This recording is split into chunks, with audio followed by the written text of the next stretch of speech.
You've worked hard for your assets, and now you're worried about somebody coming and taking it. These creditors are interested in your stuff, and you want to protect it. Hi, I'm John Strohmeyer with Strohmeyer Law, and today we're talking about asset protection and what you can do to protect your assets from your creditors.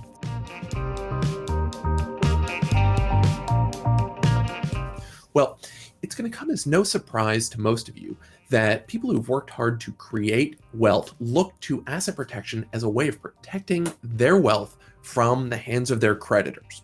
Doesn't mean you're trying to stop people who may have a rightful claim to what you own, but it does mean you want to stop things and kind of limit any damage. Now, a lot of people who think about this tend to be in high-risk professions. So doctors are obvious candidates for this. We also want to think about people who have other significant professional risk from the activities they're taking on. So people who own rental real estate, or if you're perhaps raising teenage children, you're maybe thinking about asset protection to protect yourself from potential judgment creditors. So some terminology we want to think about as we get started. A creditor is somebody who is owed money by you. The debtor is the person who owes that money. The person doing asset protection planning may not be a debtor yet, but they think that there is a chance that they'll be a debtor in the future. So again, creditor is the person who wants the money. The debtor is the one doing asset protection planning to protect their assets from a creditor's claim. So the result ultimately is this asset protection planning is going to be a goal for people with known or potential future threats against their assets. Now, while we've described this as a method for defeating creditors, asset protection planning really manages the risk from creditors for that debtor. By protecting your assets using asset protection, that creditor's claim can be managed when it arises, and the debtor can potentially head off a lawsuit by promoting a settlement with the creditor. The goal really is not just to stop the claim, but to say, hey, it's going to cost you, creditor, this much money to break through what I've done to get access to the assets. So knowing that, wouldn't you rather just settle and avoid the headache and litigation?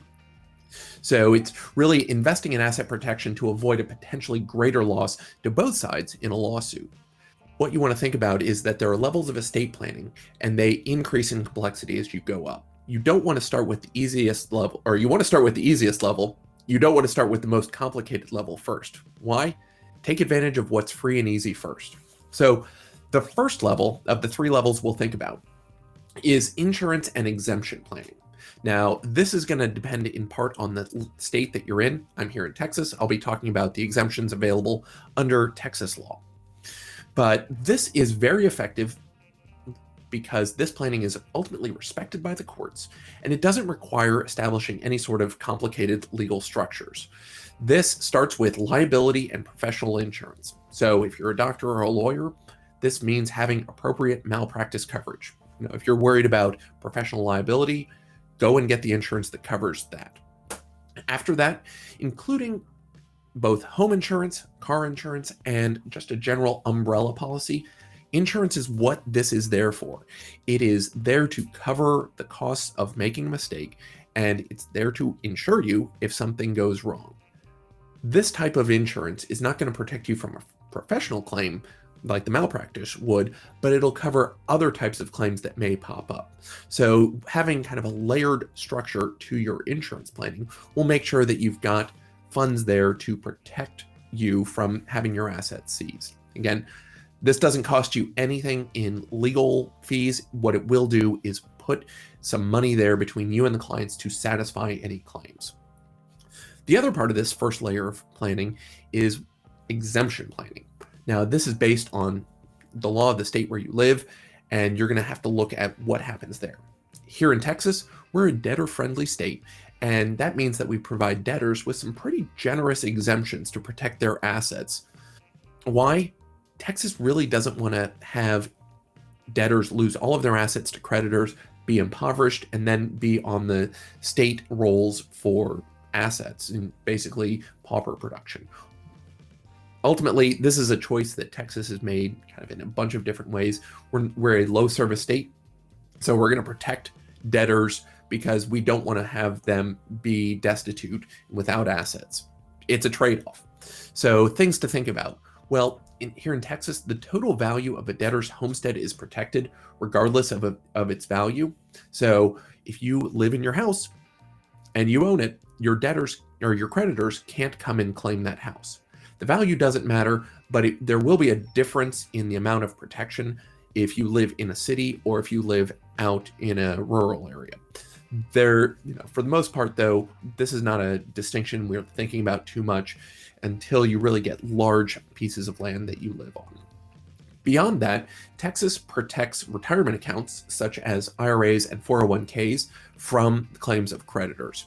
It goes further than most states by protecting retirement accounts, even if they're inherited accounts. So if your father had an IRA, he passes away, and then that asset passes on to you, even if a creditor comes after you, that inherited IRA from your father would still belong to you and be exempt from creditors' claims.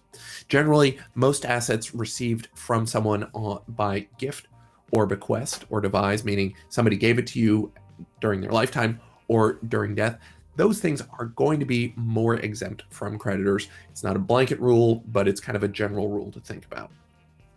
So these are the first layer of asset protection. This is our foundation. Things that are free and easy to do because they're provided by the state, or it's a matter of getting insurance to protect yourself.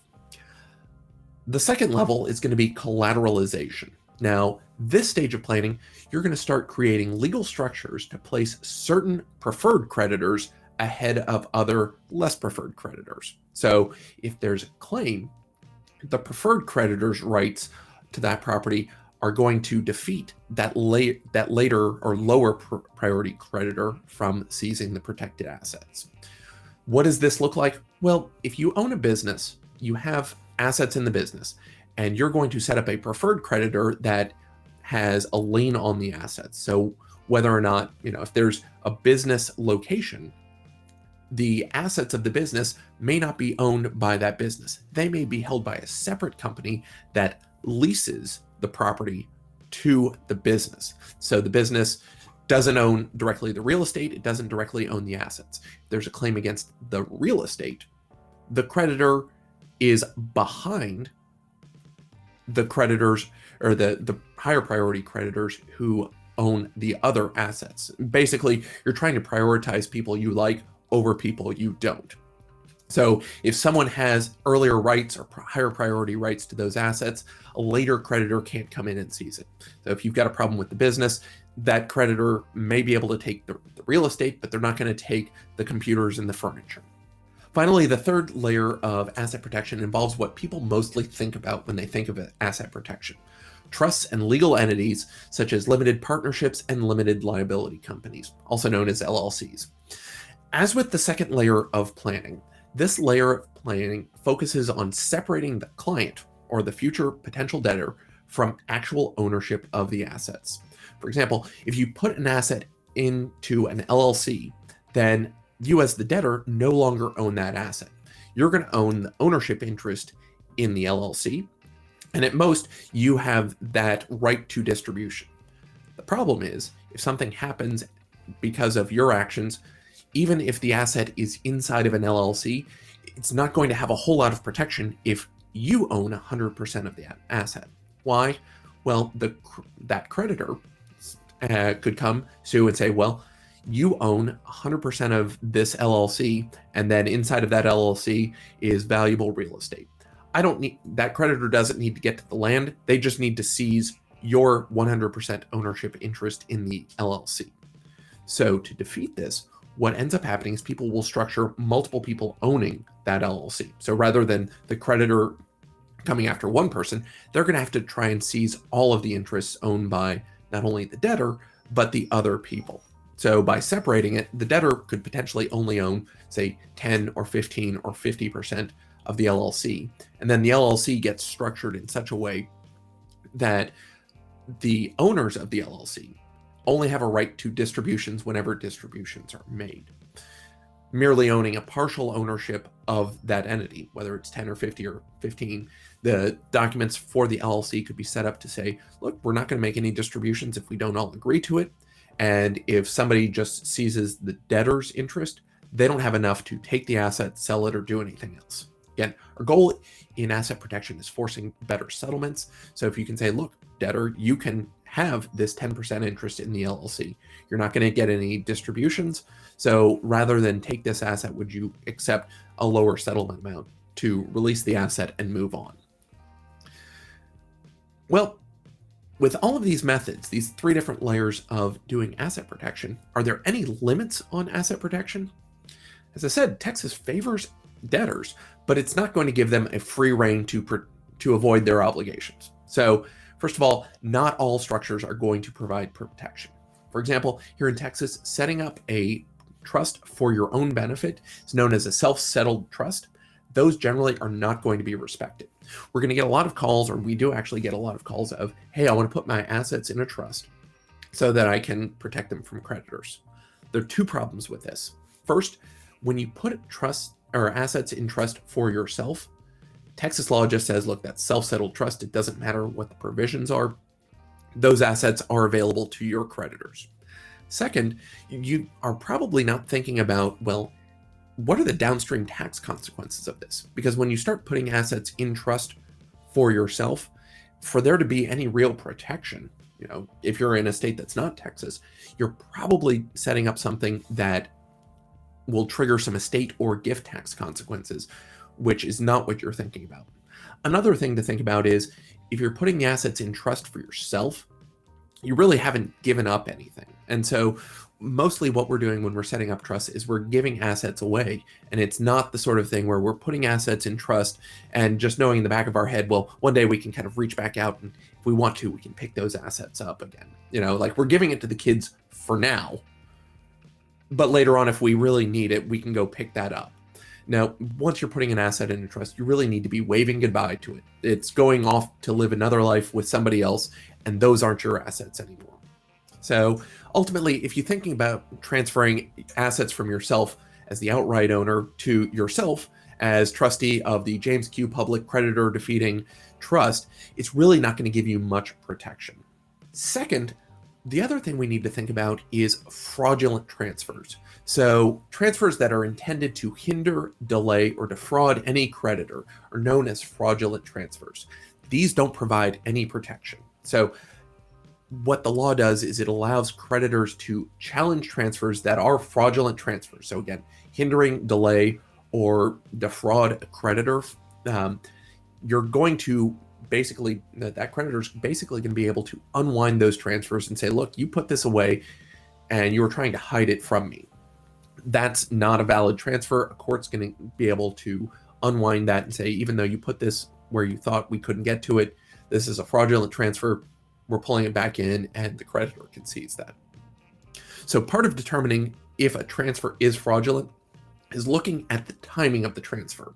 So creditors here in Texas are allowed to challenge transfers that are made up to 4 years before that claim arose, meaning that there's no benefit to delaying this type of planning. What it also means is if you have a claim against you right now, it's too late. This is the sort of planning that you need to have done years before that claim arose so that you're not potentially opening yourself up for a fraudulent transfer claim. So if we put all of this together, asset protection planning is here to allow clients to protect what they have earned from the claims of their creditors. Texas is a debtor-friendly state, and it's going to give you a lot of options to establish a base of protected assets, not only your homestead, but 401ks, IRAs, life insurance, and other things. But once those exemptions have been used, clients with additional assets to protect are going to need to think about the legal structures that they can set up to further protect themselves. And because the clock is ticking on these fraudulent transfers, clients should start this planning now to stop the creditors from potentially seizing assets down the line. Thanks so much for watching. If you've got other questions about this, go ahead and leave a question in the comments below. Also, don't forget to like, comment, and subscribe.